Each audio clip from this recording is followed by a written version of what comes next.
हाय दर्शक बंधु आपण मैंने किपरि अच्छी आशा करुँच समस्ते भलरे थे सुस्थ थे मु आज आ गोटे रेसिपी नहीं आपण पाक आसी आशा करुँच रेसिपीटी आपण संपूर्ण भाव देखिए एवं भल लगे लाइक सब्सक्राइब कमेंट निश्चित करेंगे। आमे सब जलखिया तैयारी कला बेले सब चिंता करछे कौन करवा जोते बेले आमर किछि भात बली जाउची से भात को लेकिन आम गोटे रेसिपी करवा से आमको आवश्यक सामग्री गुड़िक है देखु एठारे किछि भात रही जाइए है ये भात नहीं एवं फुटण पाई किछि सामग्री रेडी कर बादाम चना बुट डाली आंब फुटण पाई जीरा सोरिष किछि कंचा लंका भुसुंगा पत्र अदा एवं तेल चलतु एबे प्रस्तुत करवा।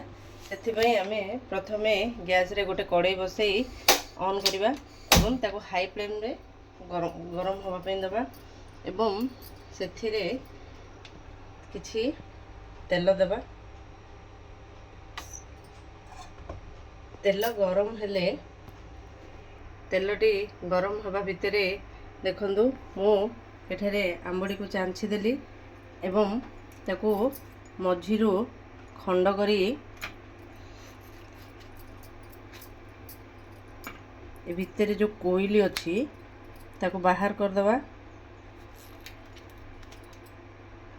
देखो बाहर करदेली एबे आंब टाण हो नथिबो तो आमको सहजरे काटी परिबा आमे बाहर हैला एटा भी बाहर करदेली एवं टिके ये जो ग्रेटर साहाय्य ताको आमे एमती कोरी दबा।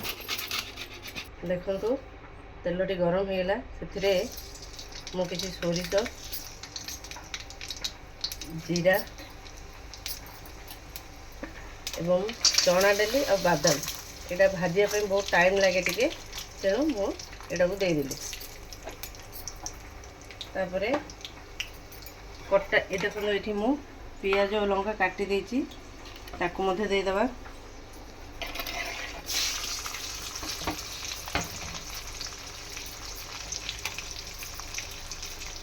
तापरे अदा टिके ग्रेटेड करी पके दबा।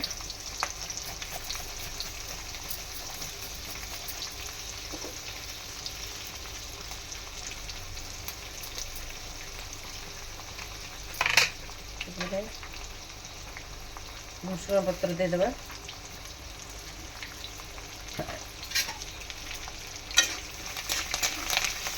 बर्तमान पियाजर रंग परिवर्तन है पर्यंत चना डाली एगुड़ा सब लाल है पर्यंत भल भाव फ्राए करिया।